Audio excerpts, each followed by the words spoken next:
Enfin, ils partent.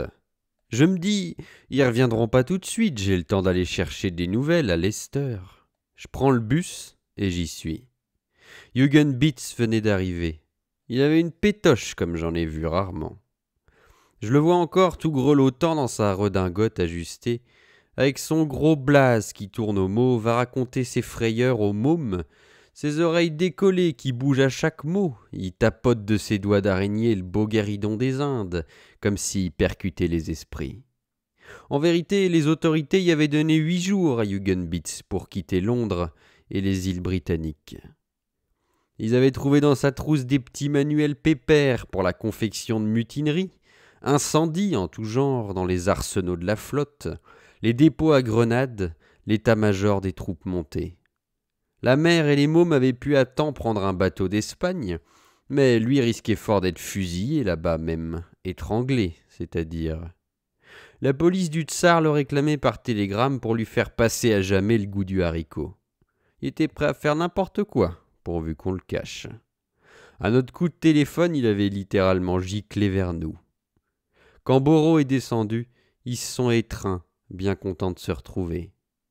Après l'avoir entendu, le petit juif, dans ses malheurs, il fut décidé qu'ils logeraient avec Boro, tous les deux ensemble, dans une petite mansarde, tout en haut des combles, où c'est par une échelle qu'on accédait. Le soir, on loterait. Le goût du martyr y était bien parti, tout d'un coup, à Eugen Bitz, à Boro aussi, dans un sens. Il lutinait à présent Boro, toutes les putains dans l'escalier. Lui, Eugen Bitz, il expliquait en chevrotant le pourquoi de sa grande pétouille. C'est la trahison des meilleurs qui m'a effondré, la veulerie des élites. Il en bavait partout d'être si trahi. On l'a ramené au commun sens.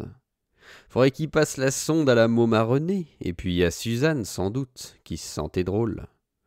Pour les avortements, ça se ferait donc comme on avait dit. Ça valait mieux que de risquer Boulogne.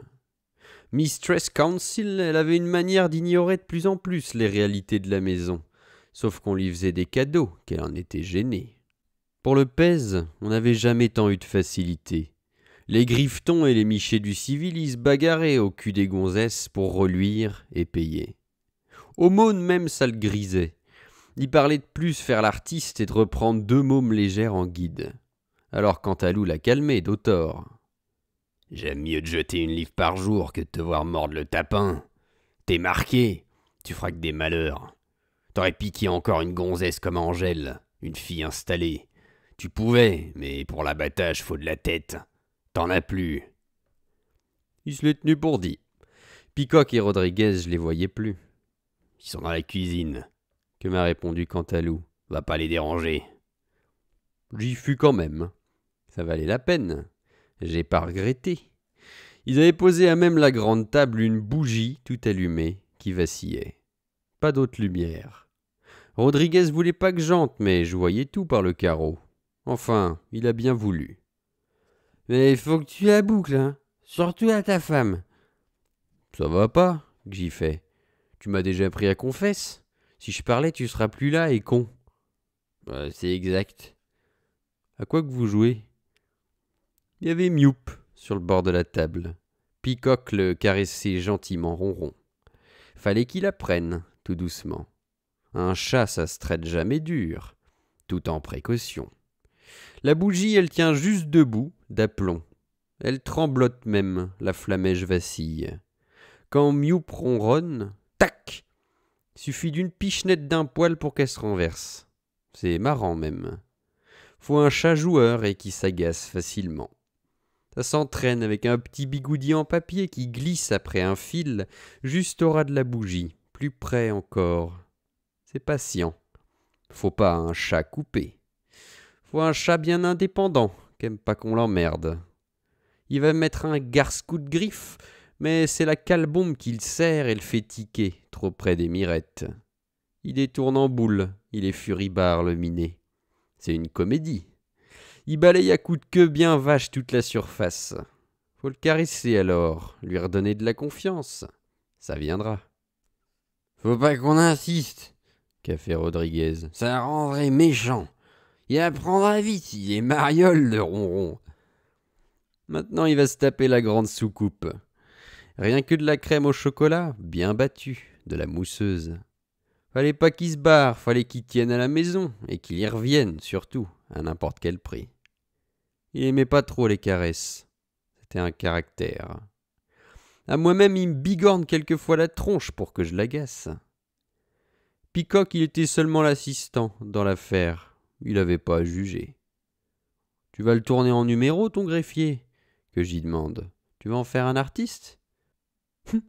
Ce chat, si vous me laissez du temps, je peux vous assurer que dans un mois ou deux, je le donnerai pas pour 2 douzaines de vos tapins foireux. Il est doué, ce petit chat, il est doué. J'y regardais Mioub de plus près, du coup.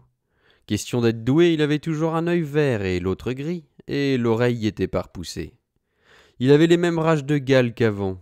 Il se grattait même encore davantage. Dès qu'il avait plus rien à faire, ni à griffer, ni à bourrer le tapis à grands coups de train d'arrière furieux, un vrai mignon. Je dirais rien, que j'ai promis à Rodriguez. Rien du tout. C'était un secret.